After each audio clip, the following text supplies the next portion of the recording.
Hey Josh, how's it going? It's going great, Elliot. How are you? I'm doing stupendous. Any better and you'd have to pinch me. Oh, yeah? Tell me more. Oh, it's just another wonderful day of being vertical, I think is the new measure for success around this household sometimes.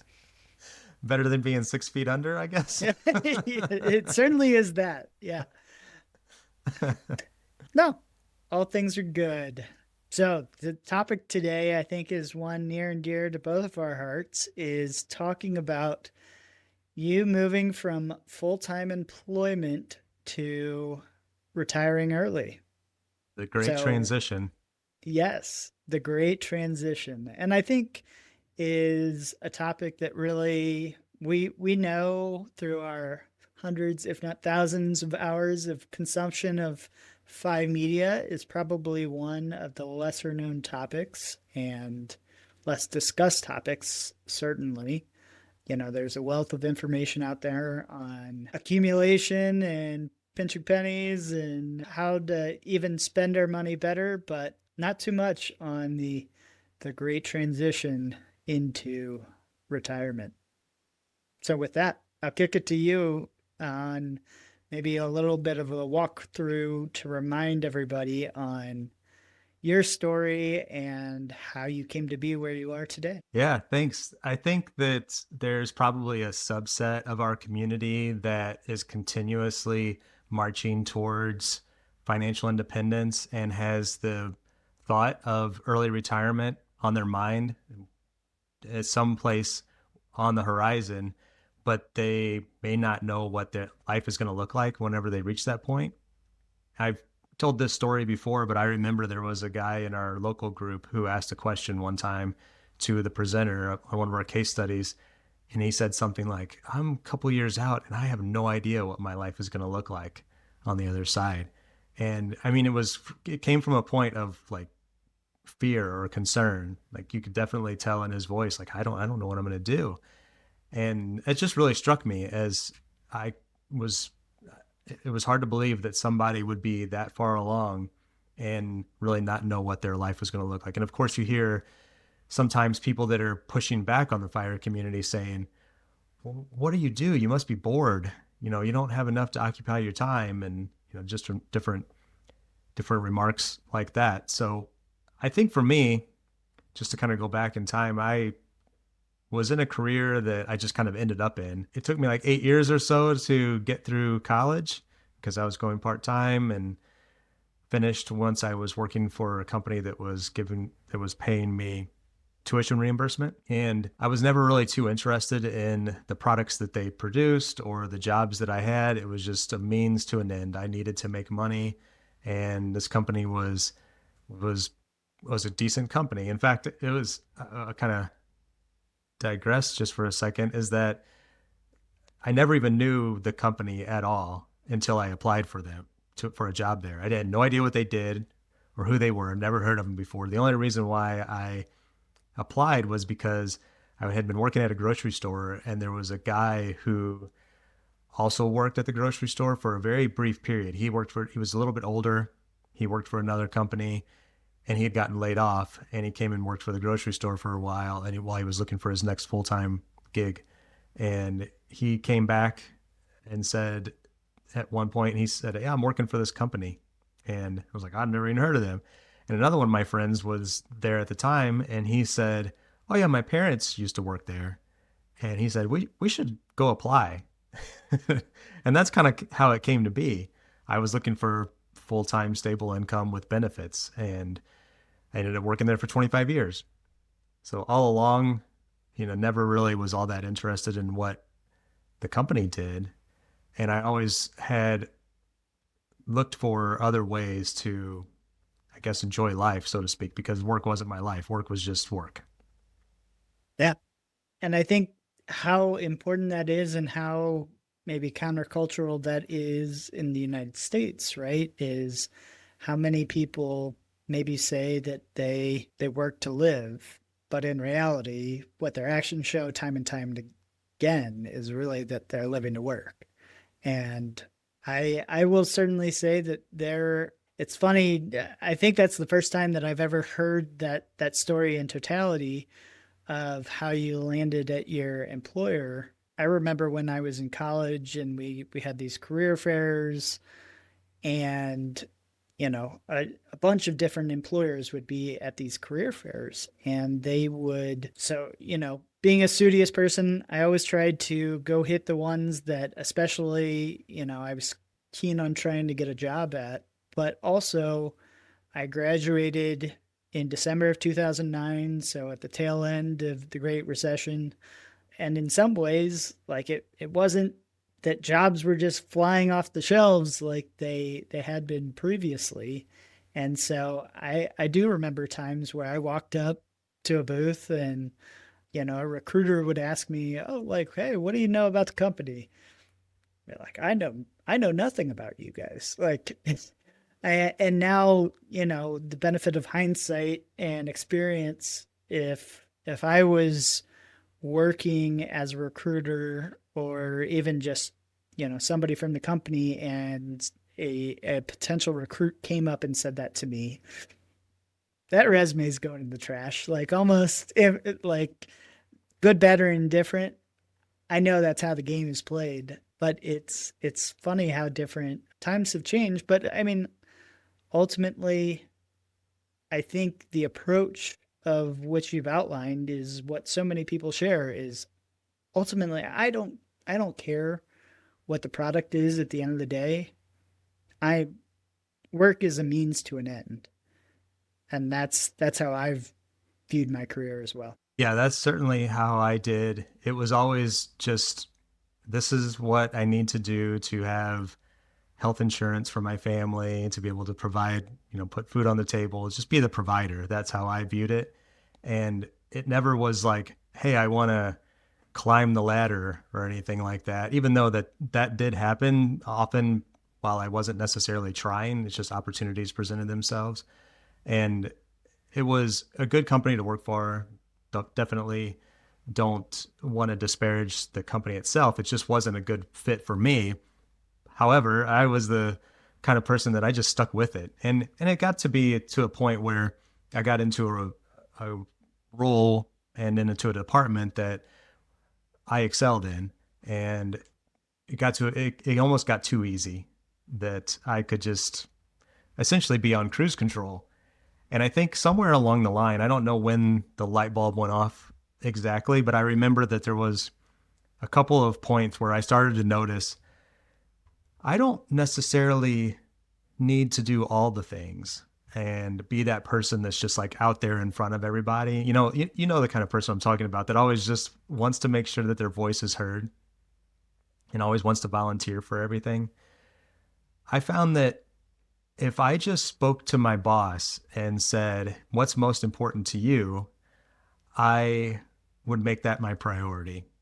So like now, this time of year is typically review and or objective setting season for most corporations, most large corporations. And you're looking at the year ahead and trying to say, here's what our goals are. And if you're lucky, you have a boss that can clearly tell you, this is what we want to accomplish this year.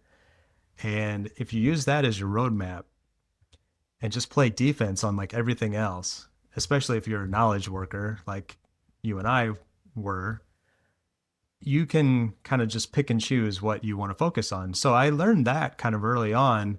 And then to tie it back into like the transition piece, is that I would focus my efforts there and then try to get as efficient as possible at whatever that thing was, or even just try to complete it as quickly as possible, and then have a lot of free time available. That might be a little bit, that might be a little bit, I mean, I'm far enough removed now. I'm 10 months removed. I can honestly say there was a lot of times I wasn't putting in 40 hours a week. I can't say that that's the norm for everyone and every organization. How dare you, Josh? But there were people that were working greater than 40 hours a week and not getting the results or not moving the needle. And I always saw that as a, that was a a failure on their part, so to speak, is that they were putting in way too much time and energy and effort and stress and all the negative things into their day to day and working, long hours and working at home when they got home in the evening and all of those things. While I figured out a way, I was like, kind of crack the code. I'm not going to do all this busy work. I'm going to try to push back on the busy work and just focus on the really important things and try to do as good as I can with that. And sometimes that made it feel like I was working part time. I know that feeling. Is I have certainly had roles in the past where I certainly didn't work 40 hours a week. And yeah, I mean, I think that cuts both ways. It can be a blessing, can be a curse, but also I think you've said something really insightful is honing in on what are your expectations and what's most important, and kind of ignoring everything else. Putting on horse blinders, saying, I'm going to focus solely on this. Everything else is noise. Get out of my way. I'm going to make sure that I'm going to meet this objective, and everything else, like you said, play defense. Just make sure that nothing calamitous happens. And trust me, you're heads above your peers in almost all scenarios.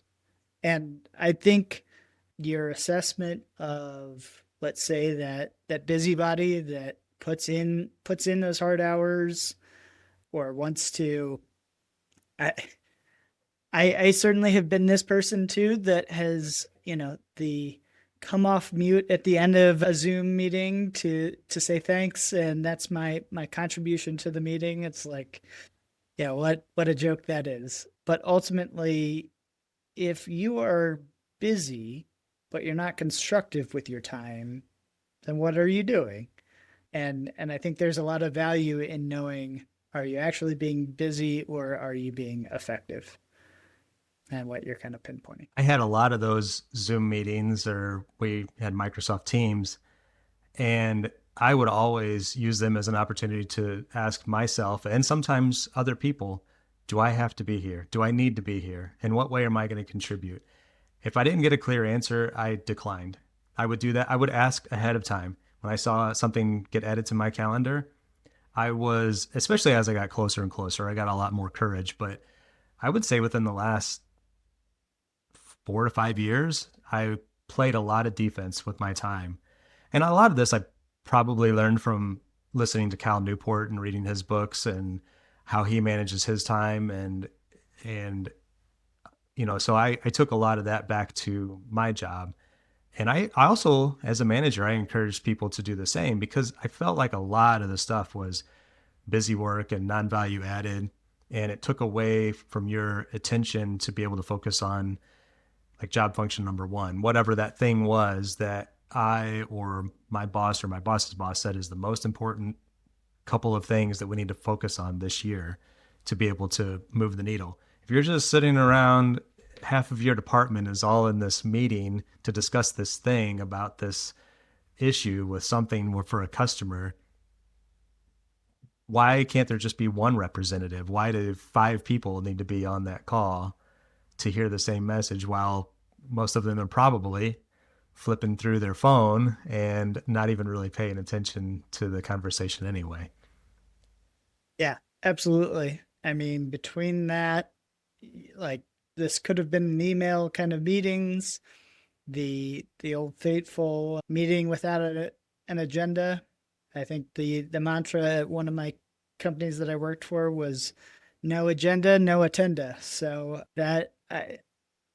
that's cool to hear that you had the willingness to push back and say no, especially that far out. I think in a lot of ways people view that as a strength within your work, is, hey, like, Josh really knows where his value add is and where it's not, and like, this this frivolous meeting is not adding to my efficiency, and it's not a value add.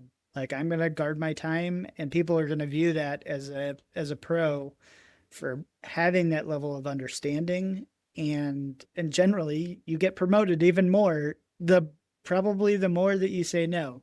So I still struggle to say no to a lot of things, so maybe I'll have to take a chip off the old block, Josh. I can attest to the point about getting promoted more because, like I said, I started playing that kind of coverage, that defense, and looking at the most important thing, prioritizing that, and trying to become as efficient as I possibly could with that thing, and then really reducing my overall time. I started that probably around 2020 or so, maybe even a little bit before then. And then I got promoted twice in back to back years towards the end of my career there.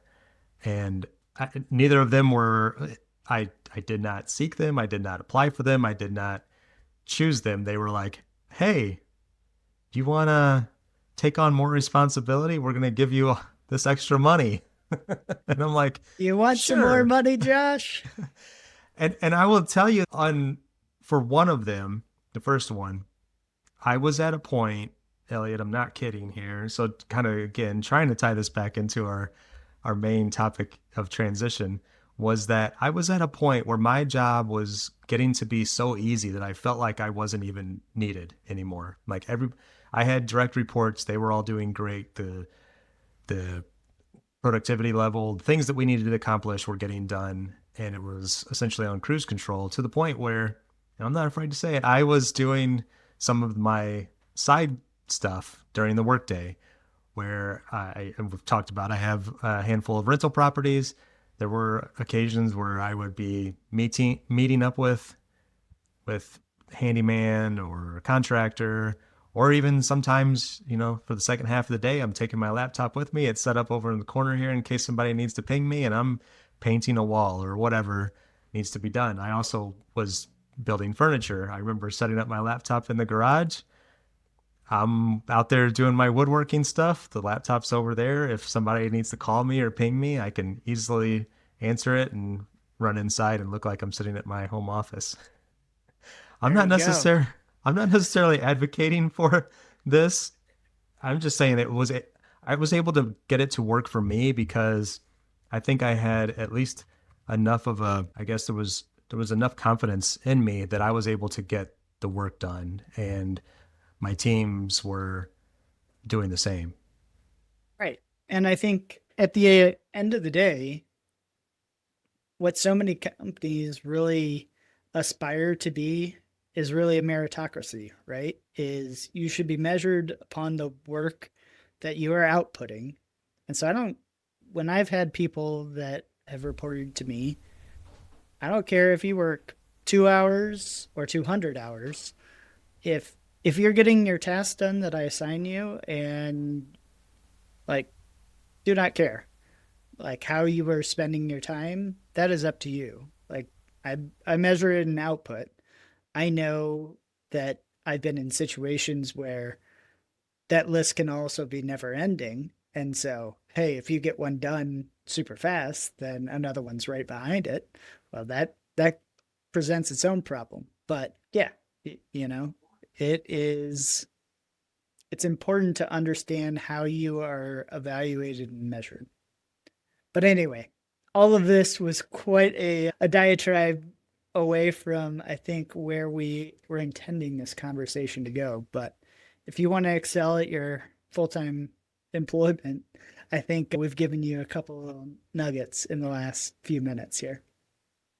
I will comment on your last point real quick and then we can move on. So you mentioned like if there's this long list and you're just knocking them off quickly. So that's where you have to manage the expectation of the deadline. And this is another thing that I learned early on is like get a deadline, get a finish date. What is my expected? When do I need to turn this in or have this complete or whatever? And two things, you can map it out so that you're working on it a little bit at a time over a period of time up to that deadline. So it's like project managing it. Or if you if you can really excel at something that maybe there's a thought that it's going to take you significantly longer, knock it out and then hold on to it. Keep it in your back pocket for the next 2 weeks until it's time to turn it in. Then you're on cruise control. And I think that there's a lot of people that are like, oh, I finished this. Here it is. And then it's like, okay, great. Thanks. Here's the other one. Then you're just asking to be, burn yourself out. Married. Yeah, guilty. Through all these years, sometimes, yeah, you don't learn those concepts. But I digress. We want to talk more about your transition from full-time employment to retiring early. So remind me, or remind the audience, how long in advance did you give your employer notice of this eventual transition? Yeah, I was a weirdo outlier. I gave 14 months. And part of that was because I got a brand new boss and I knew him from the organization and I wanted to just set the expectation and be transparent with him. I knew him well enough that he wasn't going to hold it against me in any way. And I wanted to just give him that courtesy. So the first time I met with him in person, I told him. And he at first was like thinking that it was going to be in 2 months because guess I mentioned the month, April. And I'm like, no, no, no, next April. He's like, oh, okay. Kind of with a look of like, why are you telling me this right now? But yeah, I gave a bit of a caveat saying if things go completely sideways, I would love to remain employed, but that's the date that I'm hanging my hat on, and I don't anticipate bringing it in any sooner than that. And I think it was well received, and it went a long way to like just I guess the trust factor between him and I. Given, I mean, obviously you talked through some of these factors, but was there any trepidation in yourself in telling this new manager, like, hey, I'm going to leave in 14 months, that they turn around and say, nah, I think you're actually going to leave today or next week when we've trained up your replacement or whatever it is? Were you concerned that the company was going to take their own action to try and remediate this quote unquote problem that they were going to face? Honestly, it never crossed my mind. And part of the reason why was because of what I talked about leading up to. I felt like I was looked upon as a valued contributor and I was trustworthy. I had a pretty decent sized team at that point. Even aside from the actual team or just being a manager, I had somewhat of a skill set that was not something that is was quickly replaceable or easily the experience wasn't going to be easily obtained by either somebody new or even potentially somebody in the organization. Not to say that that hasn't happened by now, and somebody's probably come in and excelled beyond me. But I kind of knew the situation at the time was that some reorganizations had taken place, and I was one of the last remaining people who kind of had a feel for what was going on with some of the responsibilities that I had control of, and we had some new software that had just been introduced that people were still struggling with, so they were continuing to look at me as like another resource to be able to troubleshoot and navigate through some of that because it was really important that we get our product to our customer, and there was challenges with that. So I felt like I was had the upper hand, so to speak, in that situation. So it never even crossed my mind. I never even expected that there would be some type of like, hey,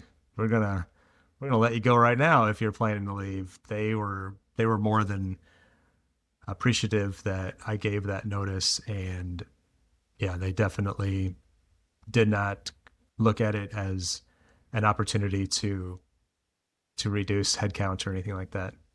Sure.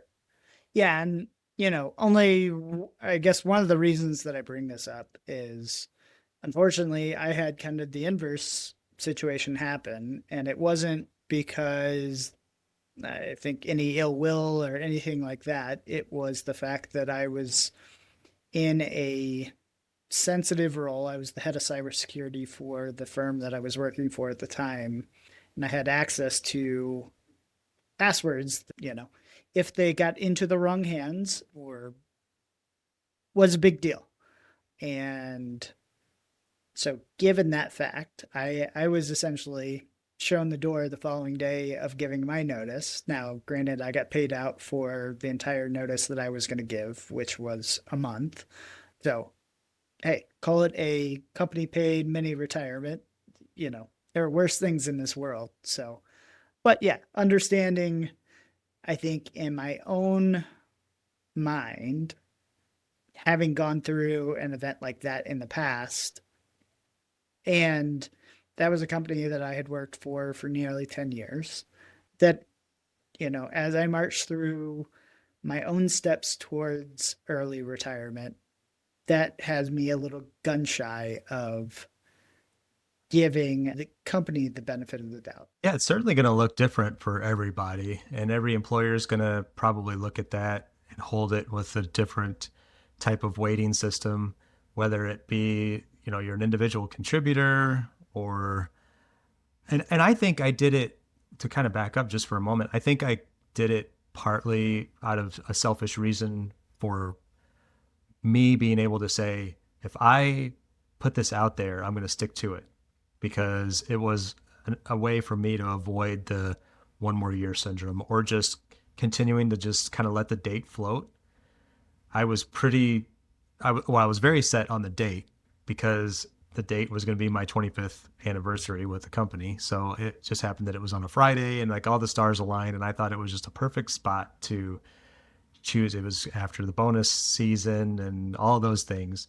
So I thought that that was going to be a perfect date for me. So by deciding on the date and then being able to share it, I knew that it was much, much more likely that I was going to stick to it and not just let it continue to float. No, that's a fair point because I think one of the questions that I was going to ask that I think you just answered very well is one of the biggest points or discussions that I think people have in this conversation of transitioning from full time employment to early retirement is the concept of one more year syndrome and how you stymie, like, how do you prevent falling victim or, prey to one more year syndrome of just saying, oh, hey, like, it's real easy not to change anything and continue to make more money and say, oh, hey, maybe instead of that 4% rule, I need my 3.8% rule and make any number of qualifications that are, we make all of these points to ourselves on why we can't do it right this second, even though we've been planning for this moment for years, if not decades in most cases. So I guess along with that, beyond just saying, yeah, hey, it met this nice arbitrary kismet date of 25 years, was there anything else that made it so you're not going to fall victim of one more year syndrome? I think I probably did have a couple of years of one more year syndrome already because Lori and I had talked about it a few different times and she was encouraging me for years like just leave, we're fine, that we're fine. She was going to continue to work. And when I set out on this path, my initial plan was that we were both going to retire at the same time. And then somewhere along the line, she said, I don't really want to retire at the same time you do. I'd rather just wait a few more years, see how you like it, see how things are going. And I don't mind my career. So I'll just keep working. And probably at that point, I probably could have pulled the trigger, but I waited a couple more years. And there was a couple of things like wanting to make sure that our youngest got through high school. We wanted to get our house paid off. And there was just a couple of other little like milestones that we wanted to reach. It's essentially, how did you reverse engineer that date? And I think you've answered it in a way that's very honest, is to say, you know, I think I did have that one more year syndrome, probably a couple of years, and you've got backups for your backups, right? I mean, I think that's what people like to talk about in the FI community is we have all of these conservative estimates that are, we layer these on top of each other. And when you view them in concert, it's like, okay, well, instead of the 4% rule. Maybe I do say I would really be more happy with 3.75. Well, hey, okay, that's fine. But then I also have rental real estate, but I don't want to consider that because I might have vacancies. And so now I won't consider that income. And oh, like everybody knows Social Security's going away. Like we're not going to have Social Security. So I don't want to count that either. Right. And that's how we build these layers really. I was listening to our good buddy Doug on Mile High Fi the other day. He had Evan Sebesta on the podcast, and I I think I've had one conversation with Kevin ever, but I know one of the acronyms that he uses is that your money goes to the hogs, and it's H is for errors, O is for organizations, G is for government, and I don't remember if S is just plural, right? But saying that all these layers of conservatism that we put on our numbers just ultimately shows we're going to not be able to spend the amount of money that we ultimately have. And so if you're not careful, it's going to go to those heirs, your organizations, and the government. And so I know that I've talked about this on the podcast. Is I'm trying to be very conscious of this while not cutting too far the other way, right? We've had a few big names in the community say, jump off with the 1 year less syndrome. But at the same time, I don't want to be eating cat food at the end of my life because I I have planned poorly, so to speak. But is there any guidance that you can give me now being on the other side that says, hey, looking back at the decisions that I've made, hey, I did live 1 more year syndrome maybe a couple times over. If I could go back with the benefit of hindsight, would I do it the same way? How would, you know, put yourself in my shoes now? How would I do it differently? Yeah, so I think about it from two aspects. One would be the money side of things. And I think that you're probably potentially further along with that kind of framework than even I am. I mean, before we hit record today, you were talking about, okay, here's where I am. And if it's 4% this, if 5% that. And I don't even really look at that anymore. And part of that is because my wife still works. I want to be very transparent and clear with that. But even if that weren't the case, I know that we would be fine. As we looked at our spending in one of our recent episodes, we were far below where I even thought we were going to be for 2025. So I'm not so worried about that. I think you have that dialed in, and most people do. The other part of it is time and what you're going to do with your life. And for me, that was what I really focused on, maybe even to a degree that I didn't focus enough on the math on the expenses and the financial side of things. I was more worried about how am I going to spend my time. I remember having a bit of like a existential crisis in the last couple of months leading up to my final date, where I sat down with Lori after I've been kind of stressing over this for a week or so. And I'm like, what if I run out of things to do? Like I literally had that fear as a guy who I actually outlined like a dozen interests and hobbies that I have, and more tend to come my way on a monthly basis or regular basis, that I just simply can't do it all.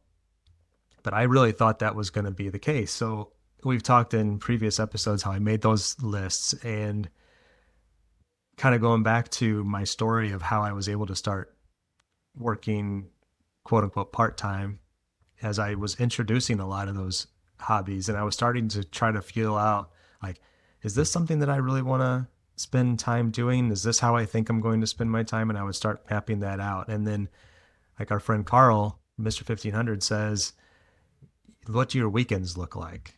And then is that going to be And I would take that one step further and ask, is that something that the things that you do on the weekend, is that going to be something that is scalable and sustainable?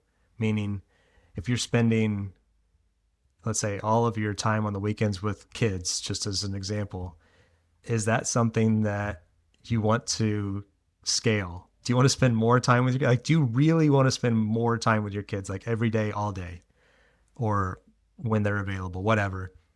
Or do you want to have more time for yourself? Or are they at an age where they want to spend time with you right now, but they're maybe not that far off from not spending as much time with you? So if you think that you're going to be going into retirement, and this isn't necessarily for you, Elliot, but for anybody, if you're going into that with whatever that thing is that you think you're going to be doing, you really have to start asking yourself maybe some of those tough questions. Is that really where I'm going to be spending my time? And then if you go with the idea that this is what I'm going to, how I'm going to be spending my time, these are the things that I'm passionate about, interested in, is it, can you expand on that? Is there opportunity for that to continue to grow so that you have enough to keep you busy, that you're not, and busy is a bad word, but enough to fulfill you so that you're not getting to a point where you're bored and maybe feel like you've made a mistake. And I feel like I tested a lot of that in the final couple of years, still had a little bit of doubt in the final couple months, but that really helped me transition because I wasn't just drop the 8 to 10 hours a day, quote unquote, 8 hours a day that I was working, and had to find, what was it going to be that was going to occupy my time. Yeah, absolutely. I mean, I think it is insightful to think about, and we've talked about this on multiple episodes, right? Is what does your perfect day look like? Moving more of those things that are in your perfect day into a normal day and testing it out, right? Is I think that's what everybody should do as they get closer to that, pulling that proverbial ripcord and saying, "Yeah, I'm ready for retirement. Time to go execute the plan." Right? You better have tested it and at least tried it out and to see, does this actually fit or not. And not to say that just because you try something and you don't like it, like that's a failure. If anything, I think that's the opposite of a failure. It's showing you one more thing that you know that you don't like, and that's just giving you an opportunity to further refine and try things out and figure out, yeah, hey, what do I actually like to do? How do I like to spend my time? Who do I like to spend it with? And and like you said, I don't think I know anybody who is retired that just is unhappy with what their life looks like on the other side, because ultimately you're responsible for it, right? And if you're unhappy, you're going to make changes to make it what you want it to be, and especially in this community more than anything else. And like you said, we've talked about this on multiple episodes, is I think it's almost uncanny how society wants us to fit into the bucket of, hey, you work, you're a somebody in their 40s, you need to work for another 15-20 years, right? And so here's some more work that I need to give you because that's what you do. That's what we all do. And so Josh is busy. He has lots, or Josh isn't busy because being retired means you're not busy, right? I mean, that's clearly what everybody has in their mind, is that you're just sitting there doing nothing.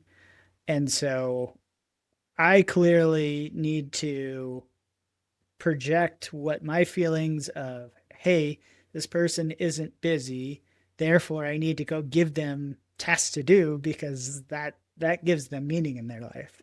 Heaven forbid they make their own decisions upon how they spend their time. Yeah, I still have friends that will ask me, like, what do you do? And they ask with like a, almost like a, I don't know, a sarcastic connotation or emphasis tone to their voice. And I'll start to answer, but then I'm like, well, some of these things, you kind of like choose what you're going to tell a certain audience. So some people, it might just be easy enough that I say, I work on my rental properties. And I actually, oh, quick side note here, but I'll tie it into the conversation is that going back to our accountability stuff for our health, Elliot, I had on my list that I was supposed to get a new doctor and get a physical, schedule my colonoscopy, and I have done all of those things. So I met with my new doctor and I just went and gave my blood for the blood work today. And a colonoscopy is supposed to get scheduled through they're supposed to call me and get that scheduled. They said that's probably going to be several months out. But I was reminded of that because my doctor asked, what do you do? And I said, oh, I actually took an opportunity, which is tough for me, as I said, I'm retired. And he's a younger guy. He's younger than me. And he like looked up from his tablet or whatever he was working on and was like in shock and like looked back like at my probably looking at my birth date. He's like, really? What did you do? And I was like, well, I worked for 25 years for this organization, saved a bunch of money and left. And he was dumbfounded. And he's like, well, what do you do? And I said, well, I have some rental properties and I work on those. I was like, well, I'm not going to tell him I have a podcast and do YouTube videos and tinker around my house and ride my bike and stuff like that. I just wanted to, I guess, come across as somewhat productive. Productive. Yeah. He's like, oh, that probably keeps you busy. That's like having a full-time job. And I'm like, no, not really. Yeah. So it's just, Well, just here, I was going to say, here, I thought you were going to tell me that I was the one that you've got friends that are asking you to fix their brakes. And yeah, I mean, of course, like that's the thing is how many times, like, like you said, I mean, you perfectly put it is how do I cater what I actually want to say to this audience? Because I feel, I mean, I think a lot of us in this community feel like we can't be our authentic selves to somebody else because they're not going to understand, right? Is like not, I know your answer to this doctor was clearly authentic, but in some ways, I'll call you out on it, right? Is because everybody can kind of wrap their mind around, oh, rental real estate. So that's a second job. Like, okay, so you had two jobs before, now you just have one. Like, it's an easy answer, as opposed to that other answer of saying, well, like I went for a hike today, or I do some YouTube videos, or I recorded a podcast today. It's like I and it kind of reminds me back to this was a just a random memory that I had is one of my fraternity brothers used to on occasion drive me home from college. We would just share rides, whatever. And his dad was a pastor, and he said, "What's up, Elliot? How are you?" And fine, like doing fine, like whatever. The typical salutation, the most non-answer answer that we all give to anybody that asks that question, because in reality, most of the time when people are asking that question, they don't really care. I mean, they just we're making small talk. And he kind of called me out on it, and he was like, "No, seriously, like how are you? Like what's new in your life?" And it's like, yeah, that's what I think the FI community feels like to other people in the FI community is finally I can approach somebody and have a real conversation and not feel like I'm just putting on a mask to say this is I'm presentable to the rest of society, right? Because I'm not this contrarian person or this person with this contrarian view about work, which is so central to the culture in the United States. Yeah, that's a really good point. I guess I maybe hadn't thought about it like that. And that when I find that I'm getting asked that question more frequently here lately, or at least people, even if they know, maybe they're asking me again, like, what do you do? How do you spend your time? And I still struggle with answering that, but you don't get people in the FI community asking you that question. They don't ask you, what do you do? How do you spend your time? It's, we start talking about the things that we're interested in, and so I need to be better at figuring out how to answer that question. And maybe I say something along those lines. Well, yesterday I went for a hike and then I took a nap and then I had a really great lunch and then I worked on this project and I edited this video or this podcast or whatever. And might be, that's more authentic than me trying to answer it in a way that I think is going to maybe make a little bit more sense or sit better with the person who's asking that question. Yeah.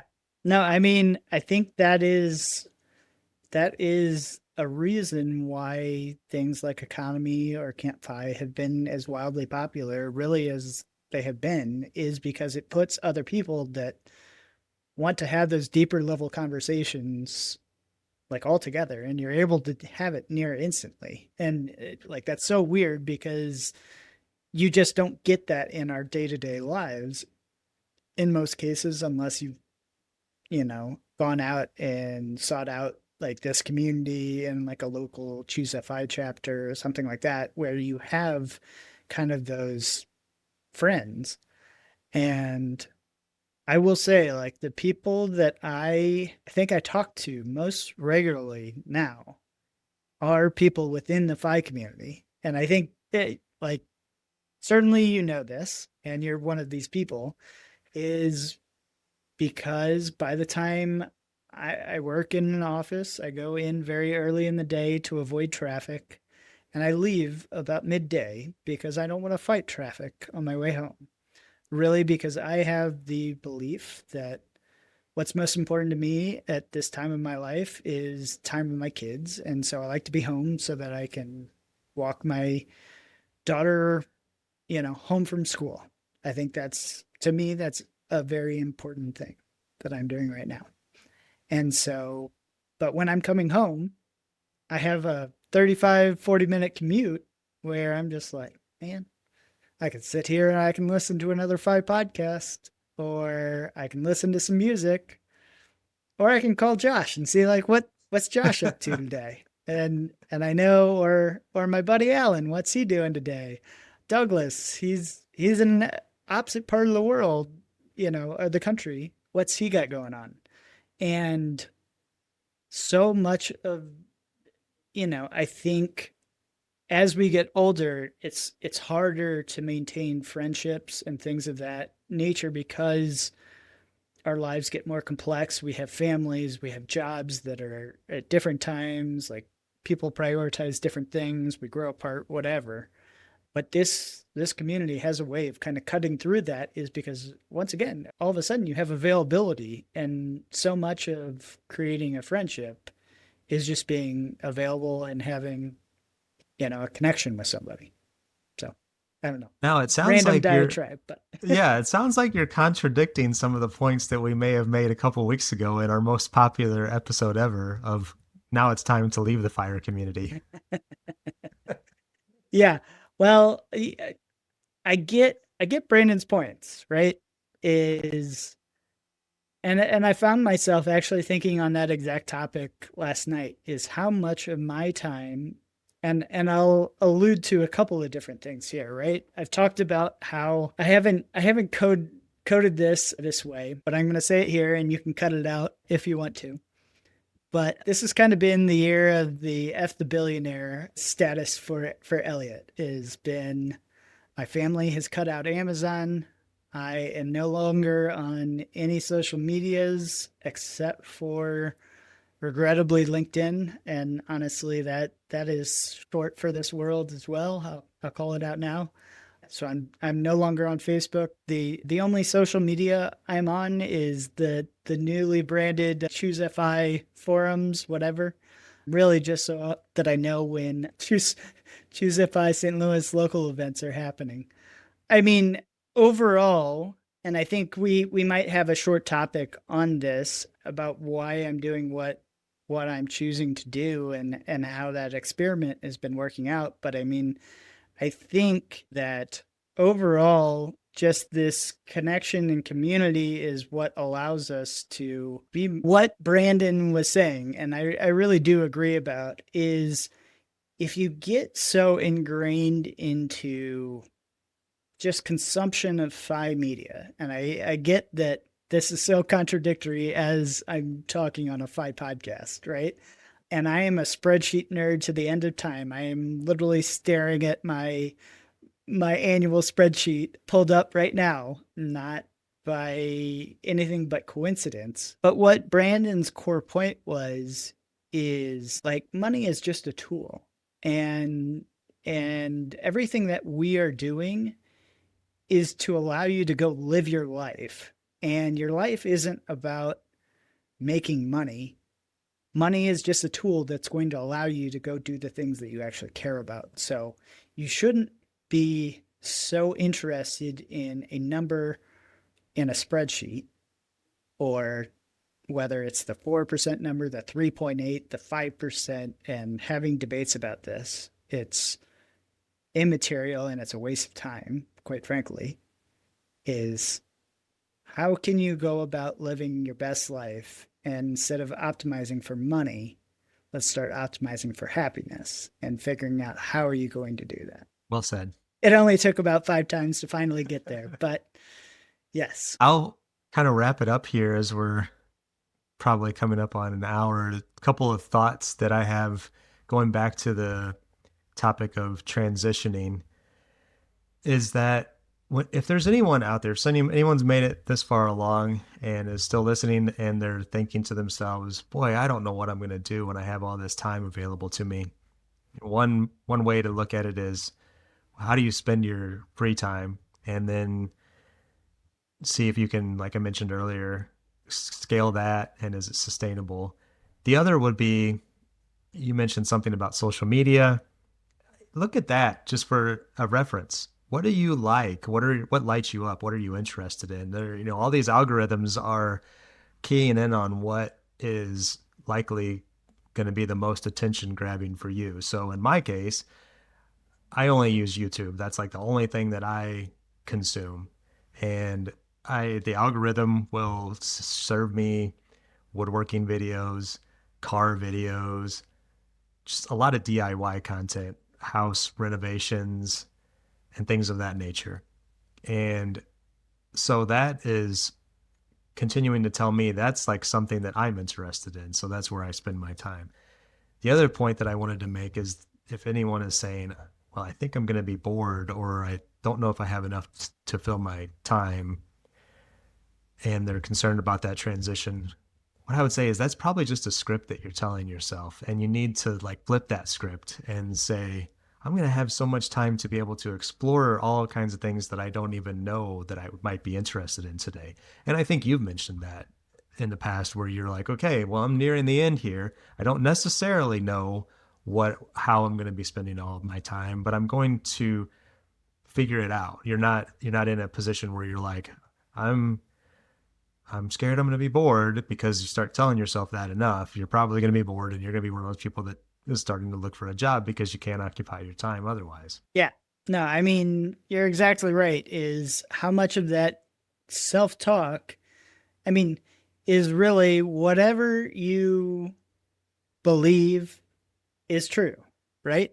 And that is what's going to come out, is whatever you say, you're going to will it into existence. And so if you always are saying, well, I don't know what I'm going to do when I retire, you're probably right.